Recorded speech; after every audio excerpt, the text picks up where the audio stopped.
नमस्कार बालमित्रांनो, जिल्हा परिषद पुणे आयोजित ऑनलाईन शिक्षण वर्गामध्ये तुम्हा सर्वांचे हार्दिक स्वागत।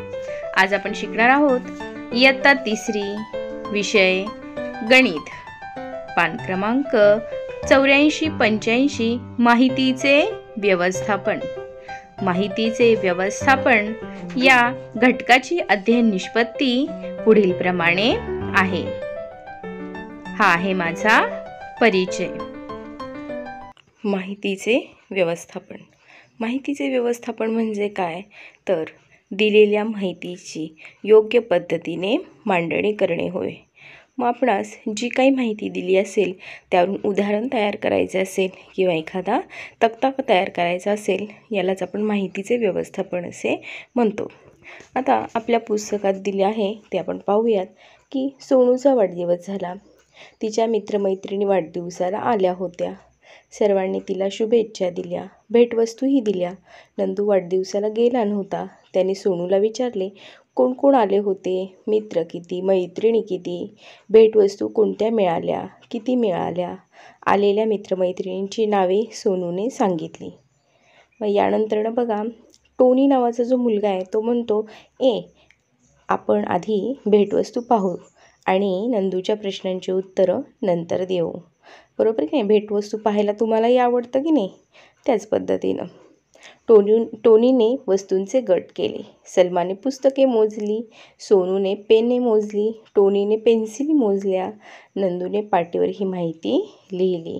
त्यानंतर सोनू काय म्हणतो बघा, म्हणजे मला एकूण 30 वस्तू मिळाल्या। यानंतर पुन्हा टोनी काय म्हणतो बघा, हा तर तक्ता तयार झाला। बरोबरच आहे की नाही? तक्ता तयार झाला की नाही? मग त्यांनी एका साईडला मांडल्या आहेत भेटवस्तू आणि दुसऱ्या साईडला मांडल्या आहेत त्याच्या संख्या।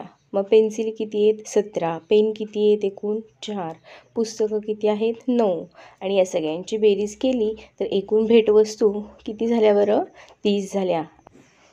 अशा पद्धतीनं आपण आपल्याला दिलेली जी माहिती होती तिची योग्य अशी मांडणी केली आणि पटकन आपल्याला बेरजेचं गणित इथे तयार करता आलं।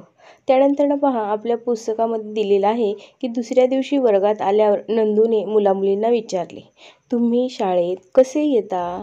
सोनूने सर्वांची उत्तरे खालीलप्रमाणे लिहून घेतली बरं का। रोहिताला बसने, विजय रिक्षा, माया बस, गोपाल पायी, रेखा रिक्षाने, कृष्णा सायकलने, आभा कारने, महादेव पायी, रॉजर पायी, फारुख रिक्षाने, अहमद बसने, सानिका सायकलने, स्मिता बसने, नंदू रिक्षाने, सोनू रिक्षाने, जॉन बसने, सरबजीत बसने, स्वरा कारने, रामनाथ पायी, ॲलन पायी, विकास रिक्षा, अँथनी रिक्षाने, सारा बसने, सतीश सायकलने, अल्बर्ट बसने, रामस्वामी पायी, नीता बसने, अलका बसने, नागेश सायकलने, कैलास सायकलने। अशा प्रकारे सोनूने सगळ्यांची उत्तरं वहीमध्ये लिहून घेतली। आता मला सांगा, ह्याच्यातून आपल्याला कळतं का रे पटकन की बसने किती आलेत, रिक्षाने किती आलेत, कारने किती आलेत, पायी किती आलेत? पटकन कळत नाही आपल्याला। मग ह्याच माहितीच्या आधारे नंदूनं तक्ता तयार केला आहे बघा बरं।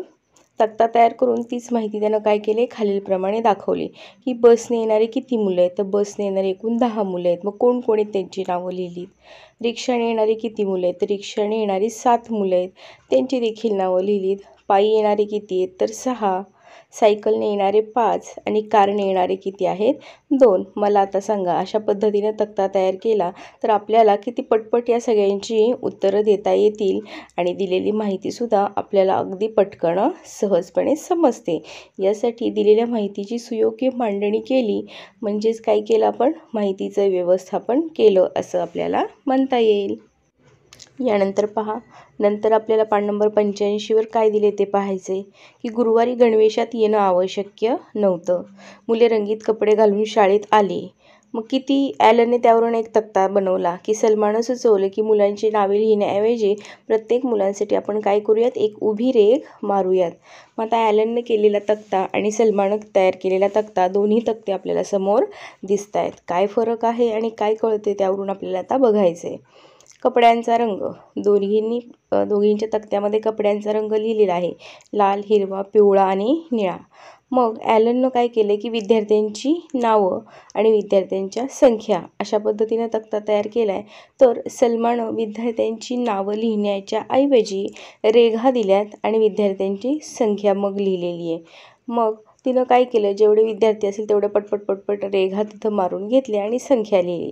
मग टोनी काय म्हणते बघा, माझे कपडे लाल आहेत म्हणून मी पहिल्या गटात. सलमा काय म्हणते, पण खुणा आणि मुलांची संख्या समान आहे का, कसे कळणार. बघा आता ह्या ज्या केलेल्या खुणा आहेत ते आणि मुलांची संख्या हे सगळं समान आहे का, हे कसं कळणार. मग सोनू काय म्हणतो, लाल कपडे घातलेली मुलं किती आहेत, 4 आणि खुणा पण 4 आहेत, म्हणजे आपण ताळा करू शकतो. ताळा करू शकतो म्हणजेच काय करू शकतो रे आपण, तर आपण ती माहिती पुन्हा तपासू शकतो आणि तपासून ती बरोबर आलीच म्हणजे आपण तिचा योग्य पद्धतीनं ताळा केला असं म्हणता येईल. या माहितीमध्ये आपणास फक्त विद्यार्थ्यांची नावे जर हवी असतील की बाबा लाल कपडे घातलेले कोणते विद्यार्थी आहेत, तर मग तिथं विद्यार्थ्यांची नावं लिहिणं अपेक्षित आहे. परंतु जर आपणास फक्त जर संख्याच हवी असेल की लाल कपडे घातलेले किती विद्यार्थी आहेत, तर या ठिकाणी ज्या ताळ्याच्या खुणा केल्या त्या अतिशय योग्य आहेत. पटपट आपल्याला त्या मुलांची नावं लिहित बसण्यापेक्षा त्या खुणा केल्या की आपलं माहितीसुद्धा पटकन लिहून होईल आणि आपल्याला ते पटकन कळेलसुद्धा की किती विद्यार्थी झालेत. अशा प्रकारे या ताळ्याच्या खुणा अनेक माहितीमध्ये आपल्याला उपयोगी पडतात. संख्यात्मक माहिती जेव्हा लिहायची असते तेव्हा या ताळ्यांच्या खुणांचा अतिशय उपयोग होतो आणि अशा पद्धतीनं तुम्ही एखाद्या माहितीचं व्यवस्थापन करताना या ताळ्यांच्या खुणांचा वापर योग्य पद्धतीनं करा. यानंतर पहा, मेरीने तिच्या बागेतील फुलझाडांची माहिती दाखवणारा एक तक्ता तयार करून आणला आहे. चित्रांचा तक्ता आहे बरं का तिच्या, की तिनं गुलाब काढले आहे, जास्वंद, मोगरा आणि चाफा. मग तिच्या बागेमध्ये फुलझाडं आहेत आणि मग गुलाबाची फुलझाडं किती आहेत, तर आपण मोजूयात. किती आहेत बघा बरं, मोजा. 2, 2, 4, 5, 6, 7, 8. एकूण गुलाबाची झाडं किती दिसत आहेत आपणास, 8 दिसत आहेत. जास्वंदाची किती आहेत, 4 आहेत. त्यानंतर बघा खाली मोगरा आहे, किती आहेत मोगरा, 5 आहेत. आणि सोनचाफा जो आहे तो 2 आहे. अशा पद्धतीनं मेरीनं काय केलेलं आहे, छानपैकी चित्रांचा तक्ता तयार करून आणलेला आहे. मग तिचा हा तक्ता पाहून सोनू काय म्हणतोय आपल्याला बघायचे, की सोनू म्हणतोय तुझी चित्रकला तर खूपच छान आहे, त्यामुळं तर तक्ता अतिशय छान दिसतोय. यानंतर टोनी काय म्हणतोय बघा, पण आम्हाला छान चित्रे काढता येत नाहीत, त्यात वेळही खूप जातो, त्यामुळे फुलांऐवजी ताळ्यांच्या खुणा केल्या तर अधिक लवकर होईल. ताळ्याच्या खुणा करून खालील तक्ता पूर्ण करू. बघा अशा प्रकारे दोघांचा संवाद झाला. मग आता फुलझाडांची नावे गुलाब, जास्वंद, मोगरा आणि चाफा ताळ्याच्या खुणा करायच्यात आणि एकूण झाडे, तर एकूण झाडे गुलाबाची किती आहेत, 8 आहेत. जास्वंदाची किती आहेत, 4 आहेत. मोगऱ्याची किती आहेत, 5 आहे आणि चाफा आहे 2. मग अशा पद्धतीने आपल्याला काय करायचं आहे, गुलाबाची 8 आहेत म्हटल्यावर 8 रेषा ओढायच्या आहेत. जास्वंदाची 4 आहेत म्हणून 4. मोगरा 5 आहे म्हणून मोगऱ्याच्या 5 खुणा येतील आणि चाफ्याची रोपं 2 आहेत म्हणून चाफ्याच्या खुणा किती येणार, 2 येणार. अशा पद्धतीनं आपण या ताळ्याच्या खुणा करू शकतो आणि आपल्याला अशा प्रकारे माहितीचं व्यवस्थापन करून आपल्याला पटकन तक्ताही तयार करता येतो आणि ती माहिती पटकन समजते देखील. तर अशा प्रकारे आज आपण माहितीचे व्यवस्थापन पान क्रमांक 84-85 वर असलेली माहिती